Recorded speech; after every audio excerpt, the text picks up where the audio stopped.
The issue is that public companies, when they are trading, they are trading with a very small, thin slice of their shareholding. Very few people are actually trading on a something like 5% to 10% shares are actually traded. Rest are only held by the promoters. So that is the thing today, and that was the thing for a long, long time. It was as far back as in 1930, this problem was discovered by BSE, which was those days known as Native Stockbrokers Association, that the public float is so small. So the first attempt was made somewhere in the year 1930 by the Native Stockholder Association to mandate that at least 30% of the shares of any company must be held by the public. Finally, in 2010, now again SCRR was amended, and then 3 years time period was given, and then now we started calling those companies for discussions, for telling them that you should reduce your promoter shareholding, bring up the public shareholding to 25%. One, there should be no no disruption in the markets. If because of something, a very, very big company, which is on the top 5 or top 10 of the index, if it is restricted, if there are things against it, that there would be market reaction to that kind of a thing. We didn't want any real big player to be affected by this thing, and we wanted to solve the problems before that. The second problem which we had, that we were also dealing with the public sector units. The public sector units, the biggest problem is this, that shares are held by Government of India, but the shares are held in the name of the President of India.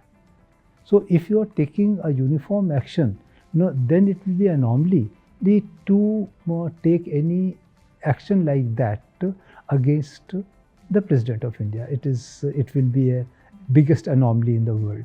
The issue of system-based disclosure is much, much broader than what it appears. So the issue is this: what we realized was that most of our orders, they were on PIT or SAST.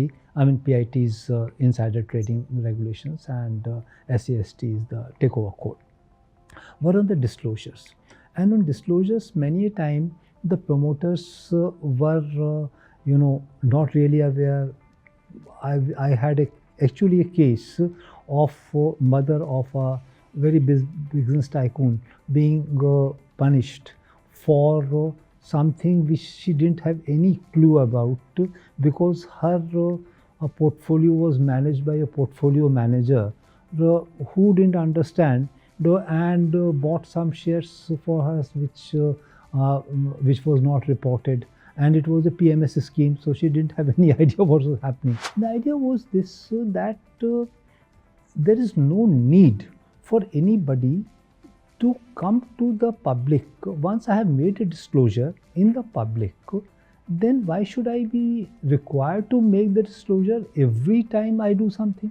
So supposing I am filing my balance sheet with the MCA. The balance sheet is filed nowadays. The technology is there that's called XBRL, Extended Business Reporting Language. So there what happens, that each data, each figure which is reported comes with its own tag. So if you pick up that figure, it gives you its complete history, on which account it is there, everything is there. If you look at the SEBI adjudication orders, there are hardly any PIT and takeover code disclosure related violations. Earlier, something like 30 to 40% orders were those only. All those orders are finished. SEBI's time is saved, people's time is saved. So system-based disclosure, to my mind, it is a huge success. There was a time when there were hundreds of banks were there, and the banks used to come up and fail regularly. That is pre-independence days, and so much so that anecdotically I understand that Professor C.V. Raman, he lost his Nobel Prize money in bank failure. So those people, they shifted to this collective investment type of schemes. So you might have heard of certain company known as plantation companies. So those were first schemes were those tea plantations and all those things. So what they gave was a very rosy picture that I'll plant a tea tree in your name. You give me this much money, this tree is yours, and it grows. We'll keep on giving you reports, and this much. It will become so much girth will be so many cubic feet of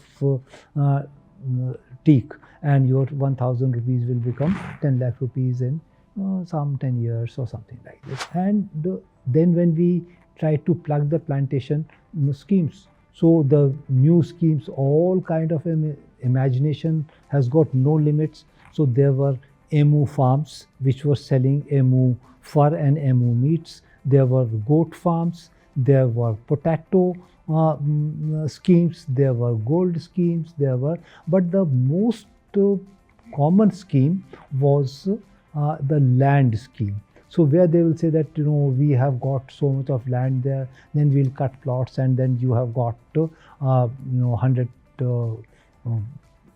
square meters of land in middle of nowhere, and does not matter, and they will show some land with them. So that kind of a thing happened.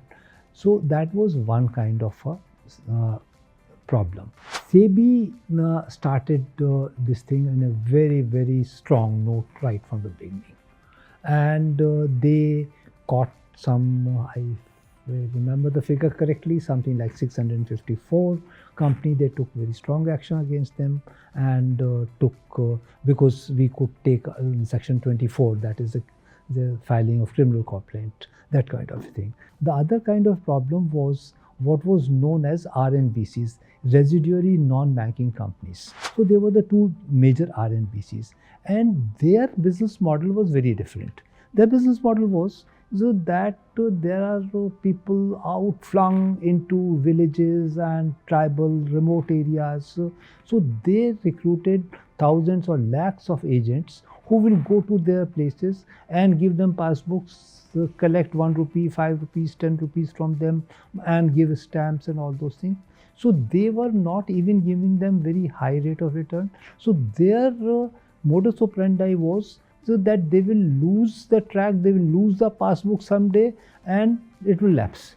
So policy lapse was a modus operandi with those companies. SEBI had an oversight over listed companies, the unlisted companies. So those unlisted companies, they issued bonds or convertible bonds or bonds, and they issued millions of bonds, crores of people, they used to issue bonds.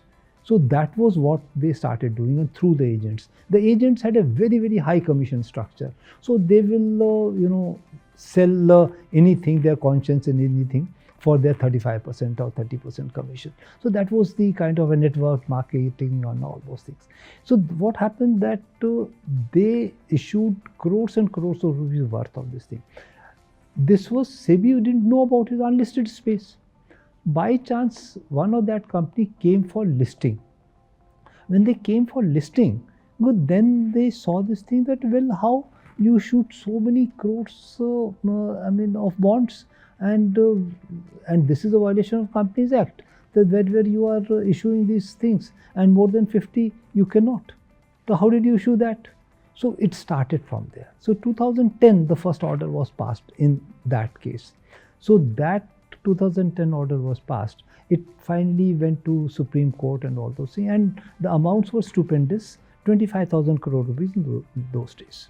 So Supreme Court gave this order to, they told them that 25,000 crore rupees is there, and you deposit 5,000 crore rupees immediately with SEBI. Now the question was how to refund. So I need bondholder register, an authentic bondholder register. So when we told the company to give the bondholder register, they said that no, you give us, we will prepare and we will make this thing, and you just will give you the list, send it to all these people. So SEBI said, no, that is not correct. We will not allow you to refund it, because where the money will go, we don't know. No, we want the bondholder register. So then they refused to give the bondholder register. So they said, no, there's no single register, we can't give you the register, this and that. So finally, again, Supreme Court said that, okay, you are not giving them the register, give them all the papers. So they gave, and under Supreme Court's order, with a deadline of 15 days or something, they gave the paper. Fortunately, we were able to anticipate how much will be the flow of paper. So within about 10 days, 127 trucks of paper were delivered to us. So we had Stockholding Corporation helped us out with all their huge storage facilities, and they could really handle those kind of volumes. But the real problem started when we opened the cartons. When we opened the cartons, we found all those papers were totally messed up, totally mixed up. So there is a general misunderstanding that corporate bond market is compared with the equity market. So equity market and corporate bond markets are very different for many reasons. One of the reasons is that the primary reason why a person buys a bond is not appreciation of the bond. He's leaving aside some treasury operators, so nobody plays on interest rates. So normally it is buy and hold thing. So whereas a equity share is bought mainly for appreciation, not for the dividend. So the trading in shares is going to be definitely of an order of magnitude higher than that of a corporate bond, because these are basically buy and hold securities. That is one difference between the two. The second difference between the two is this, that when a company is there, equities are there, there's a single ISIN. You issue first IPO, that's the ISIN there.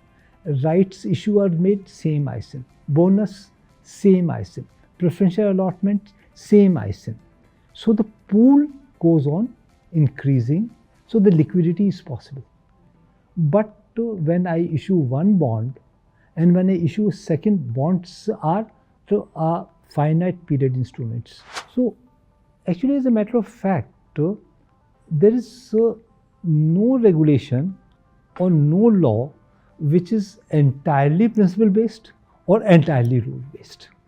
So that is one thing which is actually, even if you look at any regulation, there would be some element of principle. So that is one thing, that there is nothing like pure principle based, pure rule based. Now the major difference is that in principle based, rule based regulations we do use, but the emphasis is on principle, and what we say that what we are interested in is in the outcomes. We lay down the principles, that principle is this, that you will treat your customers fairly. We are not telling you how to treat your customer fairly.